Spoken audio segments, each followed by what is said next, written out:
all through middle school and high school, I played three sports: soccer in the fall, basketball in the winter, and baseball in the spring. And I loved playing those sports. It was some of the greatest experiences of my life playing team sports. Our school was not known for its athletic prowess. We were never very good. And the game that I liked the most was soccer, but we were really kind of bad in soccer. We were bad in 7th grade and 8th grade, 9th grade, 10th grade, we were really bad. I think 11th grade we improved a little bit, but still pretty bad. Let me tell you what my high school yearbook had to say about our varsity soccer team, right? We got 2 pages in the yearbook. That's pretty impressive. Here's what it says. After losing last year's starters, the varsity soccer team consisted of juniors, sophomores, and freshmen. The team was technically junior varsity. Our own yearbook said that our varsity soccer team was technically junior varsity. Oh, that's great. Our coach, Mr. Rodriguez, was proud and impressed with the team's progress. In spite of its 3-win and 11-loss record, Coach Rodriguez is eagerly awaiting the arrival of next year's season. Yeah, I think we all were. The team captain, Jeff Joyner, showed tremendous leadership qualities. His brother, Darren, led the team with the highest amount of goals scored. The overall team had a good spirit and a strong learning attitude, which was greatly appreciated by Coach Rodriguez. When the yearbook is saying that your team has a great spirit and a learning attitude, that means that you suck. We sucked. And I was sick of it. A lot of us were sick of it. So at the end, last day of school, at the end of our junior year, I pulled the guys together and we had a meeting. And I said, guys, I'm tired of being losers. Right? Our mascot was the Bruins, but I found out that other teams in the conference called us the Doormats. That's nice. I'm like, I'm tired of being the doormats. And so was everybody else. So we decided to make a change.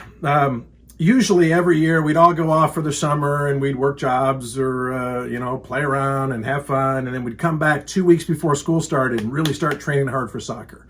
And I said, you know what if this year we just trained all summer? Now, you're not allowed to have official meetings during the summer, and our coach wasn't allowed to be there, but he had joined the Army Reserves and was like going off to boot camp. And I said, we better be in shape by the time coach gets back from boot camp or we're going to really pay the price. And so that summer, all of us got jobs that we worked during the day, and then we would practice at night. And we would just meet together and we would drill and we would run and we would push ourselves. Interesting, I learned a lesson that we pushed ourselves harder than the coach ever pushed us. Right? I found that to be true in life, that if you hold yourself and your teammates to high standards, you'll push yourself even harder than somebody making you do things. So the first game of the year came and we blew out our opponents. The second game, the third game, we had the best year that we ever had. I think we were 15-5 that year. We got blown out only one time by a team that beat us 5-0, Springfield. We hated these guys, but they had one really great player. He was an offensive player. He scored 5 goals. He was better than anyone on the field, and we just couldn't stop him. My defense just couldn't stop him. Most games, we didn't give up any goals, or maybe one. To give up 5 goals was embarrassing.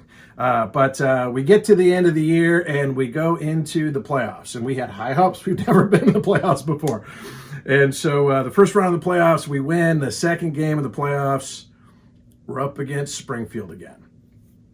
And sure enough, they beat us. This one player whooped us pretty good. We just couldn't stop him. He was so good. So our season is over, but you know what? We still had a good run. It's the best season we ever had. We were really proud of ourselves. So we had a lot of fun. Winning is fun is one of the things that I learned that year that I never knew for sure before. I always suspected. So the year was over. About a week goes by, and I said, "Hey, let's have an end of the year party at my house." So everybody comes over, the soccer team, and we're just kind of celebrating. This is the last time we're all going to be together as a team. And my phone rings. I go and I pick it up. It's Coach Rodriguez. He says, "Hey, you're not going to believe this. We're back in." I go, "Back in what? What are we back in?" He said, "We're back in the playoffs." So come to find out that this super great player that played for Springfield that was schooling everybody, this guy was like 23 years old. He was too old to even play high school sports. And they were hiding the fact that this guy was older. It was a whole team full of liars and cheaters because All of them knew. Oh, by the way, this is a Christian school. Nice. All of them knew that he was too old. All the parents knew. All the coaches knew. But they were willing to all lie and fake and cheat just so they could win some soccer games. It's a shame on you. But so it's exposed. They're out. Well, what happened? What do we do? Well, there was 2 teams that they had beaten. They had beaten us and they beat this other team. And they said, all right, you 2 teams are going to play against each other to see who advances in the playoffs. And so we had a great playoff game that was 0-0 through regulation, 0-0 through overtime, and we ended up beating them in a shootout, which is one of the most exciting things in sports when there's a shootout in a soccer game. And so on we go to the state championship. Now, the state championship game, we're playing against a team from Juniata, Michigan. I think it's in northern Michigan, and these were like some rugged mountain men. And they hadn't lost a game in like 3 years. They'd won the state championship for our division several times in a row. And they were highly favored to beat this ragtag team from our little school. And but we had high hopes. We had high expectation. We're out there warming up. These guys get off the bus and they got full beards. These high school players, they're like lumberjacks. They're all bigger than we are, faster than we are. But the game kicks off. And I have some like shaky video that my dad shot back when you used to have camcorders on your shoulder with a full-size VHS stuck in there. And so like a minute and a half into the game, my brother Darren is running down the right side. He's a wing player. He crosses it over, and my buddy Kirk Walker nails it in.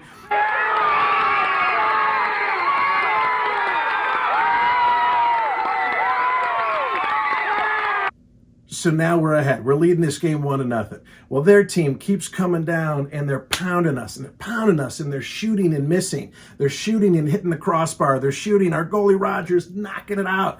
So many close calls. I don't remember the exact numbers, but I think they shot on our goal like over 100 times and we shot on their goal like 5 times in the whole game. They dominated us up and down the field, but they just couldn't score. We kept stopping them. I was heading balls out. We were slide tackling. We were doing whatever we could to try to stop their guys. And it's getting close to the end of the game. Now, the thing about soccer, especially in those days, there wasn't like a clock anywhere that we could see. The referees kept the time. And so we're like, Rev, how much time? 4 minutes left. Oh my gosh, we're ahead 1-0. There's 4 minutes left.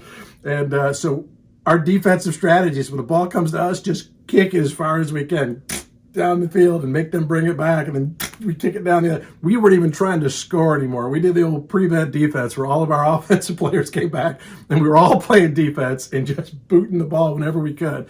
And the clock's ticking down. Ref, how much time? 2 minutes. How much time? 1 minute.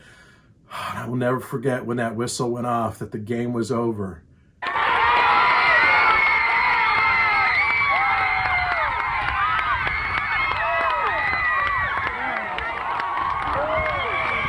And so we won the state championship, and I will never forget it. I will never forget lifting that trophy up over my head. I'm number 12 in these video clips, and such a really, really cool thing. You know, and to this day, man, it's just something that I remember all the time. You know, it's 35 years ago that we played that game, and I still remember it. I still love those guys. It's still one of the greatest accomplishments of my life, even after all these years. You know, over time, I kind of lost track of some of the players and coaches, and but now we've kind of all reconnected on Facebook. I was able to reconnect. The trophy that we had won had gotten lost over the years, and one of our players ended up working at our school and found it. You know, it was like in storage in a closet, and he got it to me, and I actually got it back to Coach, and I gave it to Coach. And he gave me this ball that he's had ever since. That is a ball that we all signed. Everybody signed it. Number 12, Jeff Joyner, Coach Rodriguez, Mark Sidlowski. And I'm telling you, you know, I'll keep this forever. And I'm sure he'll keep that ball forever, or that trophy forever. Now, let me tell you what the yearbook said. And just a year later, this is how much things can change. This is our 2 pages in the yearbook that year. After a 3-11 season, the 1985 varsity soccer team came back with fire in their eyes in 1986. The team started practice in June and worked all summer. In September, their reward finally came. The team, led by captains Jeff Joyner and Mark Sidlowski, posted the best record in history. The team went on to a state finals to face the defending champs. At the end of the game, the whistle blew, and the score was 1-0. The Bruins won the state championship and finished with a stunning 15-5 record. I tell you what, experiences like that. I hope you, if you're a parent watching this, I hope you put your kids in a position where they can feel what it feels like to be a champion. If you've never been part of a championship team, I recommend you find a winning team that you can be a part of, that you can commit your effort and energy to something bigger than yourself, something for your own, something beyond your own individual glory. One of my favorite movie quotes comes from one of my favorite movies, The Replacements, starring Keanu Reeves. Didn't win any Academy Awards, but you haven't seen it. It's an awesome movie. I love it. It's hilarious, inspirational. But at the end, their coach, played by Gene Hackman, Jimmy McGinty, had a famous line. He said, "But what they didn't know was that their lives had been changed forever because they'd been part of something great. And greatness, no matter how brief, stays with a man." For years on job interviews, people would ask me, "So tell me about an accomplishment, something you worked hard for." And I'd tell them about the 1986 Bruins and our team of guys that worked together to accomplish something extraordinary. I'm actually, even after all these years, really proud of it. I still love those guys. In fact, I think, guys, if you're watching this, we need to have a reunion and get back together sometime soon. But I'm challenging you. If you've never had a championship moment, you got to find one to do it.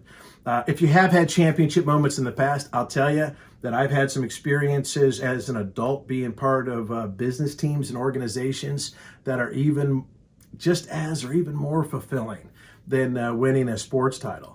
And in fact, my wife and I are working toward a goal right now that when we achieve it, we're going to walk on a red carpet and we're going to be recognized for our achievement. And it's going to be that feeling all over again, the feeling of victory and satisfaction and teamwork and camaraderie and overcoming odds and unlikely heroes. I love that stuff. So hope you enjoyed the story. And hey, if anybody's watching this from back our 1986 Bruins team, love you guys. I'm still so proud of what we accomplished together.